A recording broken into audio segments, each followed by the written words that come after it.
Ukrayna komandanlığı Pokrovsk ərazisinə sızan Rus diversantlarını ovlamaq üçün ən ölümcül dron bölmələrinin bir qismini bölgəyə yerləşdirib. Xüsusi təyinatlılar öz effektivliklərini sübut edərək müharibənin ən böyük dron qırğınında düşmənə ən ağır itkilərindən birini veriblər. Euromaydan Press yazır. Hatırladılır ki, Prezident Vladimir Zelenskinin Pokrovsk cəbhəsində Madyarın qərargahına gəlişi Ukraynanın dron müharibəsinə daha intensiv fazaya keçid anı olub. O, bu istiqamətdə fəaliyyət göstərən bütün həssas dron bölmələrinə 1-ci Azov korpusundan tutmuş 25-ci Hava Desant Briqadasına, 7-ci Sürətli Reaksiya bölməsinə, Rubiş və başqalarına qədər şəxsən baş çəkmək üçün gəlib və onların Rus qüvvələrini ovlamaq üçün lazım olan bütün vasitələrlə tam təmin edilməsini tapşırıb. Həm Zelenski, həm də baş qərargah rəisi Sırski eyni əmri veriblər. Pokrovskdakı Rus qüvvələrini tam məhv etmək. Ardınca baş verənlər bu əmrin tam dəqiqliklə yerinə yetirildiyini göstərib. Madyarın 414-cü briqadasının quşları Pokrovsk daxilində Rusların qüvvələrini gücləndirmək cəhdlərini durdurmaq üçün bölgəyə göndərilib. Rus komandanlığı sızma taktikası tətbiq etməyə davam edir və yayılan kadrlarda görünür ki, artıq əsgərlərin çoxu tək-tək hərəkət edir. Relyefdən maksimum istifadə edib gizlənməyə çalışırlar. Onlar ümid edirlər ki, Ukraynalı operatorlar bircə əsgərin ardınca dron xərcləməyəcək. Euromaydan Press yazır. Madyarın quşları yalnız oktyabr ayında 8005 Rus hərbçisini məhv etdiklərini bildiriblər ki, bu da operatorların nə qədər qarşısı alınmaz gücə çevrildiyini sübut edir. Onlarla yanaşı Ukraynanın Baş Kəşfiyyat İdarəsi də öz elitar xüsusi təyinatlılarını şəhər daxilinə sızmış Rusları təmizləmək üçün göndərib.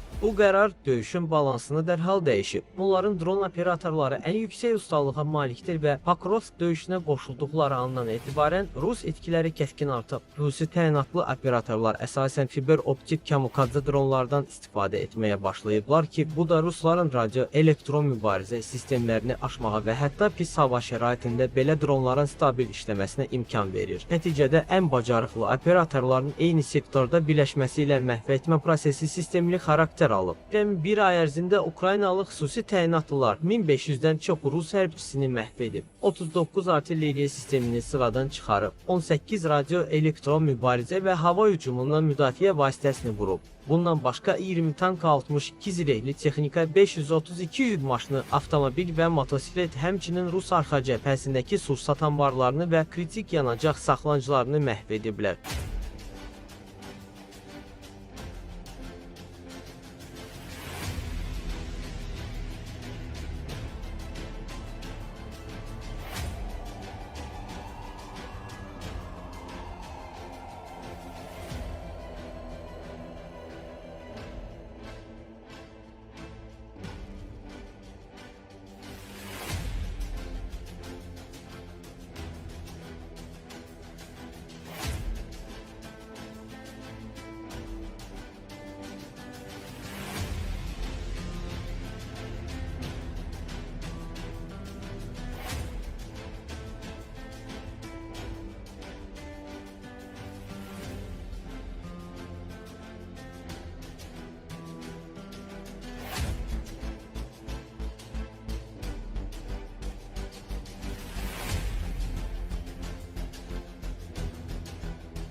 Putin rejimi sona yaxınlaşır. Ukraynadakı müharibə dalana dirənib və qələbə olmadan Putin uzun müddət hakimiyyətdə qala bilməz. Onun son ümidi Trumpın Ukraynanı kapitulyasiyaya məcbur edərək Moskvaya qələbə qazandıracağına dair gözləntisi gözümüzün önündə çökür. Putin özü də sonun yaxınlaşdığını hiss edir. O, hər yerdə suiqəst və çevriliş cəhdləri görür. Bunu Amerikalı alim və insan haqları müdafiəçisi, totalitar ideologiyaların araşdırılması mərkəzinin direktoru Yuri Yarımağayev deyib. Onun sözlərinə görə Rusiya yenidən bir yol ayrıcına çata bilər ki, 1980-ci illərin sonlarında olduğu kimi özlərini müxalifət liderləri adlandıranlar artıq hakimiyyəti düşünməyə başlayıblar. Bunlar siyasi sistemin parlamentli yoxsa prezident idarə etməsi olması, ölkənin bütöv qalıb qalmayacağı barədə mübahisə edirlər. Ekspert vurğulayır ki, Rusiyanın əsas problemi nə siyasət, nə də iqtisadiyyatdır. Əsas problem cəmiyyətin dərin mənəvi tənəzzülüdür. Sirinin dağılmasından bəri aparılan bütün islahatlar bu problemi aradan qaldırır. qaldırmadı və başqa nəticə də verə bilməzdi.